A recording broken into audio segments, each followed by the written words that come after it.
चट्टान एवं ज्वालामुखी। मैग्मा के जमने और ठंडा होने से कौन सी चट्टानें बनती हैं?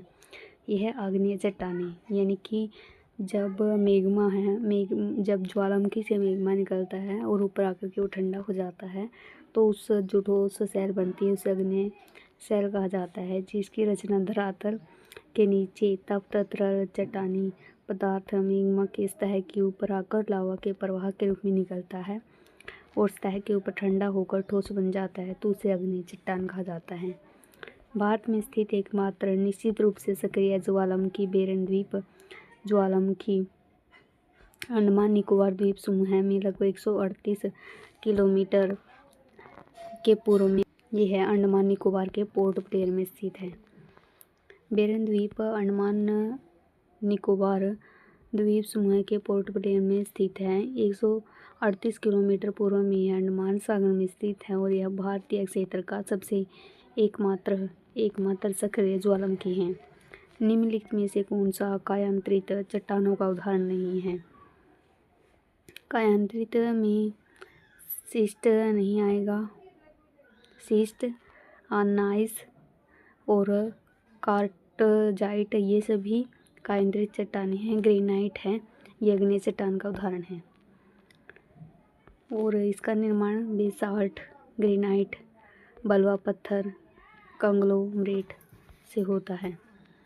वे ज्वालामुखी जो लंबे समय से उद्गारित नहीं हुए हैं लेकिन भविष्य में वो उनका उद्गारित हो सकते हैं, उन्हें क्या कहा जाता है?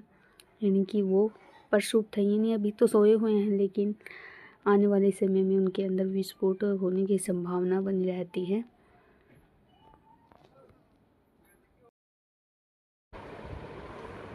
वे ज्वालामुखी जिसमें लंबे समय से विस्फोट नहीं हुआ है किंतु विस्फोट होने की संभावना बनी रहती है। ये ज्वालामुखी कभी भी क्रियाशील होते हैं तो जनधन का अपार स्थिति होती है। इसे प्रक्षुब्ध ज्वालामुखी कहा जाता है, यानी कि अभी तक उनमें उद्गार तो नहीं हुआ है लेकिन भविष्य में उनके उद्गार होने की संभावना रहती है। ज्वालामुखी से निकलकर पृथ्वी की सतह पर फैलने वाले मैग्मा को क्या कहा जाता है? लावा। जब ज्वालामुखी से लावा निकलता है तो वह पृथ्वी की सतह पर फैल जाता है ठंडा होकर के और चट्टान बन जाती है। आग्नेय चट्टान अगर ठोस रहते तो आग्नेय चट्टान बन जाती हैं।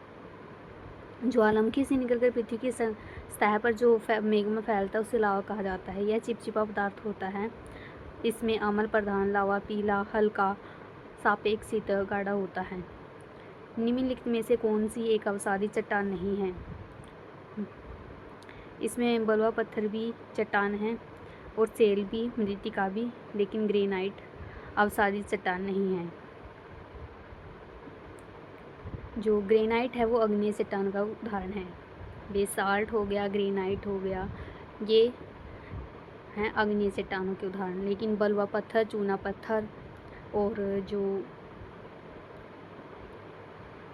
अन्य हैं तत्व होते हैं वो चट्टानों के अन्य उदाहरण हैं। चट्टानें 3 प्रकार की होती है: आग्नेय, अवसादी और कायांतरित चट्टानें। सैंडस्टोन निम्नलिखित में से किसका उदाहरण है?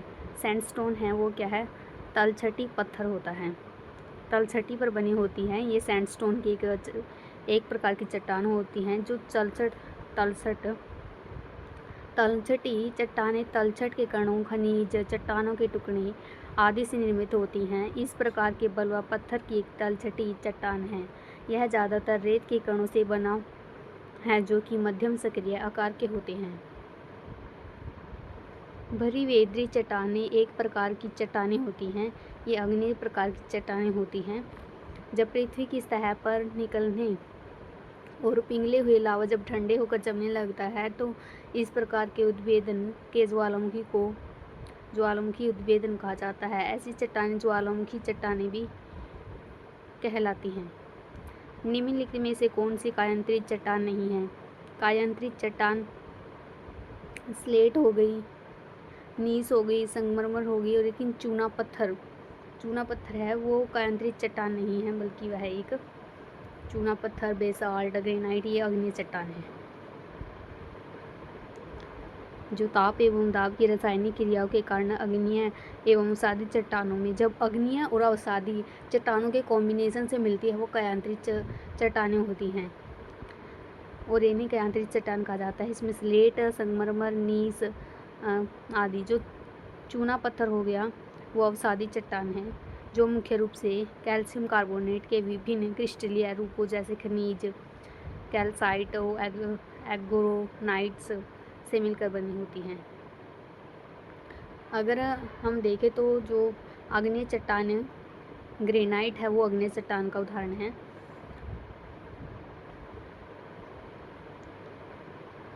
जो हमें देखा कि वो चूना पत्थर हो गया वो अवसादी चट्टान का उदाहरण हो गया।